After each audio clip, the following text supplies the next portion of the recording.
Hey guys, what's going on? Thundercry back again with another Terraria video. I don't want to drag this intro on for too long, so let's just dive right into the top 10 most interesting Bestiary entries. Alright, before this list begins, I just want to get some things out of the way. Firstly, bosses are excluded from this list, mainly because by default they are going to have more interesting entries since they are the bosses. Secondly, this is my opinion, so please treat it as such, and if you disagree and have your own list, please let me know in the comments. Got it? Good, let's go. Number 10, Raven. With its entry just saying nevermore, I thought this was just a fun little reference to American writer and poet Edgar Allan Poe and his poem The Raven, where a raven in the story repeats nevermore to the kill.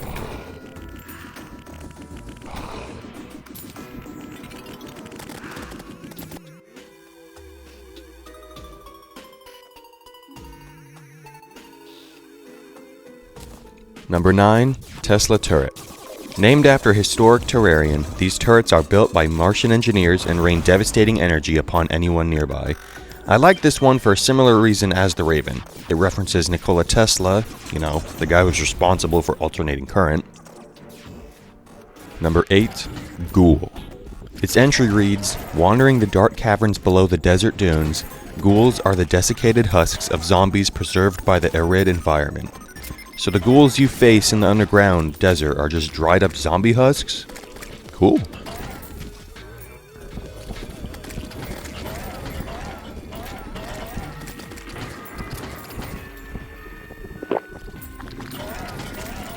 Number 7, Phantasm Dragon. Wyvern souls are entwined in the atmosphere of the world. Powerful magics can summon them through the veil with physical forms. You might not even ever encounter this one if you're diligent while fighting the lunatic cultist. I like to think that if you do fight one of these beasts, it's the spirits of all the wyverns you've slain in order to craft your precious wings.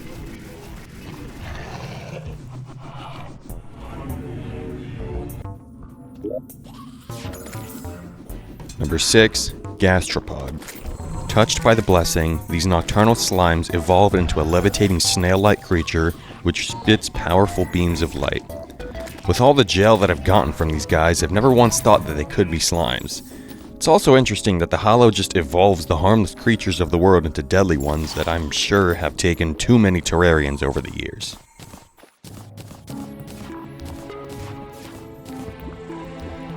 Number 5, Angry Trapper. When a man-eater consumes enough human flesh, it undergoes a cocoon-like metamorphosis into a far deadlier form. I love that so many enemies are born from others. It really brings more life and lore into the game. Now let's just hope that dying to a man-eater in pre-hard mode doesn't spawn in one of these early. Number 4, Dungeon Guardian. A lethal sentry that stands watch over the dungeon's gates. Those who are deemed unworthy to enter shall not pass. Deemed unworthy? I always assumed no one could enter because of Skeletron still being alive. I guess this implies that there are Terrarians who are worthy to go down without having to free the old man of his curse.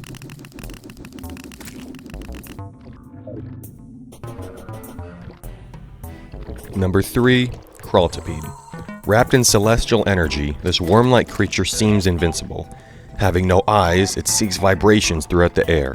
I like how they added a reason why it never attacks you on the ground and only in the air. The vibration you cause from being airborne lure it to you.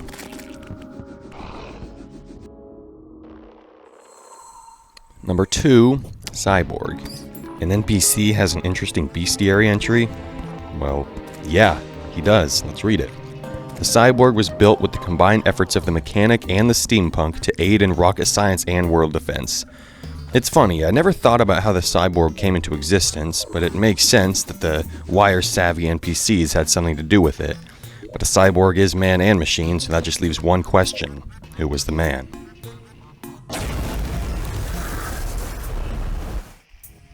And finally, number 1 on the list is... the Torch God? Yes, the Torch God. Before I get blown up in the comments for this, let's read what the Bestiary says about it. An unseen deity responsible for a torch's eternal flicker, however easily angered by the unsightly, ungrateful abuse of torch placement. So there is a reason that torches never go out. So mods that make torches go out over time are disrespecting the almighty torch deity. Unacceptable. May the Torch God smite thee down. And with that comes the end of the list. Let me know what you think in the comments below. And before I end the video, I just wanted to thank everyone that subscribed, liked, commented, and viewed my recent videos. I was quite literally shaking when I saw my melee spid video going up in the thousands in views, so all of you really mean a lot to me, and I hope that I can continue to do this for as long as possible. Thank you all once again, it's been a pleasure, and thanks for watching. Peace.